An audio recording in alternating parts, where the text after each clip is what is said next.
ಇನ್ನೂ ಒಂದು ನನಗೆ ಇತ್ತೀಚೆಗೆ ಅರ್ಥ ಆಗಿರೋದು, ಅದು ಹಿಂದಿ ಹೇರಿಕೆ, ಸಂಸ್ಕೃತ ಹೇರಿಕೆ ಮಾಡಬೇಕಂತೆ. ಆ್ಯಕ್ಚುಲಿ ಸಂಸ್ಕೃತ ಹೇರಿಕೆ ನಡೀತಾ ಇದೆಯಾ? ಯಾರಿಗಾದ್ರೂ ಗೊತ್ತಾ ಸಂಸ್ಕೃತ ಹೇರಿಕೆ ನಡೀತಾ ಇದೆಯಾ ಅಂತ ಹೇಳಿ? ನಾನು ಹುಟ್ಟಿದಾಗಿ ನನ್ನ ಮನೆಯಲ್ಲಿ ದೇವ್ರ ಪೂಜೆ ಮಾಡ್ಬೇಕಾದ್ರೆ ಪೂಜಾರಿಗಳು ಬಂದು ಸಂಸ್ಕೃತದಲ್ಲಿ ಮಾಡ್ತಾ ಇದ್ರು. ನಾವು ದೇವಸ್ಥಾನಕ್ಕೆ ಹೋದ್ರೆ ಪೂಜಾರಿಗಳು ಸಂಸ್ಕೃತದಲ್ಲಿ ಪೂಜೆ ಮಾಡ್ತಾರೆ. ಯಾಕ್ರಿ ದೇವ್ರಿಗೆ ನಮ್ಮ ಭಾಷೆ ಅರ್ಥ ಆಗೋದಿಲ್ವಾ? ಆಲ್ ಮೈಟಿ ಗಾಡ್ಗೆ ನಮ್ಮ ಸಾಮಾನ್ಯ ಜನರ ಭಾಷೆ ಅರ್ಥ ಮಾಡ್ಕೊಳ್ಳೋದಕ್ಕೆ ಆಗೋದಿಲ್ವಾ? ಕಲ್ಸೋದಕ್ಕೆ ಆಗೋದಿಲ್ವಾ ನಾವು? ಕಾಣದ ಕಡಲಿಗೆ ಹಂಬಲಿಸಿದೆ ಮನ, ಕಾಣದ ಕಡಲಿಗೆ ಹಂಬಲಿಸಿದೆ ಮನ, ಕಾಣಬಲ್ಲೆನ್ನೇ ಒಂದು ದಿನ ಕಡಲನ್ನು ಕೂಡಬಲ್ಲೆನೇ ಒಂದು ದಿನ, ಕಾಣಬಲ್ಲೆನ್ನೇ ಒಂದು ದಿನ ಕಡಲನ್ನು ಕೂಡಬಲ್ಲೆನೇ ಒಂದು ದಿನ. ಮೇಲ್ಜಾತಿಯವರು ಯಾರಾದರೂ ಶೂದ್ರರಾಗಲಿ ದಲಿತರಾಗಲಿ ಸಂಸ್ಕೃತನ ಕೇಳಿಸ್ಕೊಂಡ್ರೆ ಅವ್ರ ಕಿವಿಯಲ್ಲಿ ಕಾದ ಸೀಸ ಹಾಕ್ತಾ ಇದ್ರು ಅಂತ ನನಗೆ ಗೊತ್ತಾಯ್ತು. ಶೂದ್ರರಾಗಲಿ ದಲಿತರಾಗಲಿ ಸಂಸ್ಕೃತ ಪದ ಉಚ್ಚಾರ ಮಾಡಿದ್ರೆ ಅವ್ರ ನಾಲಿಗೆ ಮೇಲೆ ಕಾದ ಸೀಸ ಹಾಕ್ತಾ ಇದ್ರು. ಅವ್ರಿಗೆ ಪನಿಷ್ಮೆಂಟು, ಸಂಸ್ಕೃತನ ಕೇಳಿಸ್ಕೋಬಾರ್ದು, ಸಂಸ್ಕೃತ ಪದ ಆಡಬಾರ್ದು ಅಂತೇಳಿ. ಯಾಕೆ? ಅವರಿಂದ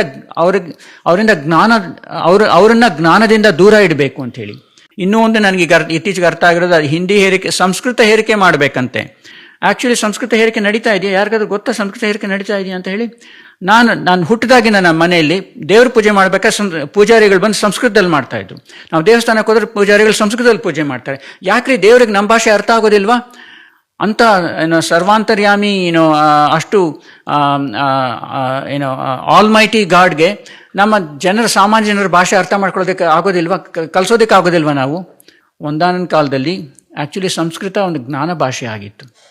ಆದರೆ ಅವರು ಎಷ್ಟು ಸ್ವಾರ್ಥಿಗಳು ಆವಾಗ ಅಲ್ಲಿ ಆ ಜ್ಞಾನ ಹಿಡ್ಕೊಂಡಿದ್ದವರಂದರೆ, ಸಾಮಾನ್ಯ ಜನರಿಗೆಲ್ಲ ಸಂಸ್ಕೃತ ಕಲ್ತು ಬಿಟ್ರೆ ಅವ್ರ ಜ್ಞಾನ ಬಂದ್ಬಿಡುತ್ತೆ. ಅವ್ರಿಗೆ ಜ್ಞಾನ ಬಂದುಬಿಟ್ರೆ ಅವ್ರನ್ನ ನಾವು ಹೇಳಿದ ಮಾತು ಕೇಳಲ್ಲ.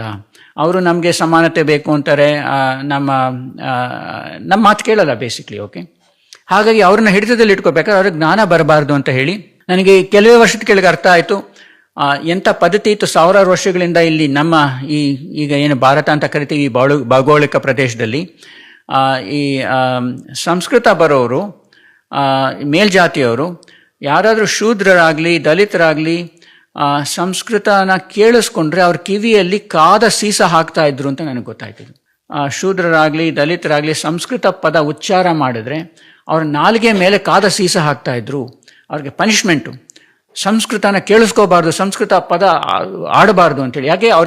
ಅವ್ರಿಗೆ ತಾಣದ ಕಡಲಿನ ಮೊರತದ ಜೋಗುಳ ಒಳಗಿವಿಗೆಂದು ಕೇಳುತ್ತಿದೆ, ನನ್ನ ಕಲ್ಪನೆಯು ತನ್ನ ಕಡಲನ್ನೇ ಚಿತ್ರಿಸಿ ಚಿಂತಿಸಿ ಸುರಿಯುತ್ತಿದೆ. ಕಾಣದ ಕಡಲಿನ ಮೊರತದ ಜೋಗುಳ ಒಳಗಿರಿಗೆಂದು ಕೇಳುತ್ತಿದೆ, ನನ್ನ ಕಲ್ಪನೆಯು ತನ್ನ ಕಡಲನ್ನೇ ಚಿತ್ರಿಸಿ ಚಿಂತಿಸಿ ಸುರಿಯುತ್ತಿದೆ. ಎಲ್ಲಿರುವುದೋ ಅದು, ಎಂತಿರುವುದೋ ಅದು, ನೋಡಬಲ್ಲೆನೇ ಒಂದು ದಿನ ಕಡಲನು ಕೂಡಬಲ್ಲೆನೇ ಒಂದು ದಿನ. ಕಾಣದ ಕಡಲಿಗೆ ಹಂಬಲಿಸಿದೆ ಮನ.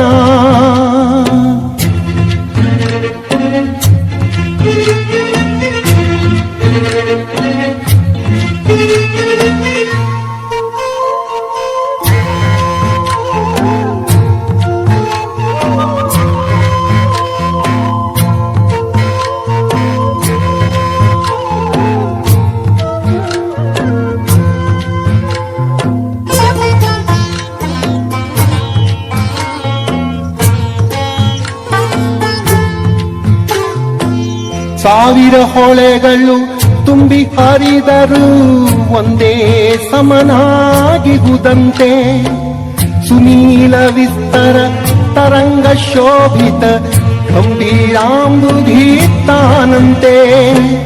ಸಾವಿರ ಹೊಳೆಗಳು ತುಂಬಿ ಹರಿದರೂ ಒಂದೇ ಸಮನಾಗಿಗುದಂತೆ, ಸುನೀಲ ವಿಸ್ತರ ತರಂಗ ಶೋಭಿತ ಗಂಭೀರಾಂಬುಧಿ ತಾನಂತೆ ಮುನ್ನೀರಂತೆ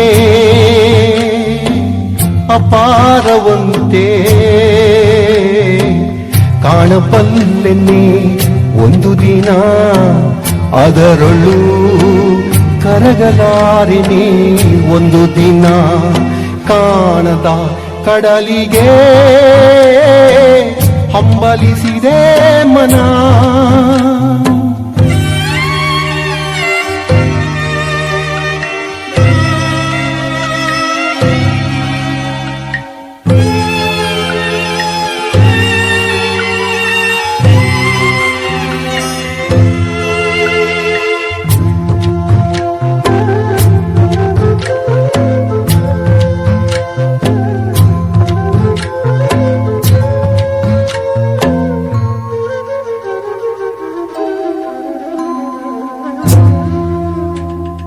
ಜಟಿಲ ಕಾನನದ ಕುಟಿಲ ಪಥಗಳಲ್ಲಿ ಹರಿವ ತೊರೆಯು ನಾನು ಎಂದಿಗಾದರೂ ಕಾಣದ ಕಡಲಿಗೆ ಸೇರಬಲ್ಲೆನೇನು ಜಟಿಲ ಕಾನನದ ಕುಟಿಲ ಪಥಗಳಲ್ಲಿ ಹರಿವ ತೊರೆಯು ನಾನು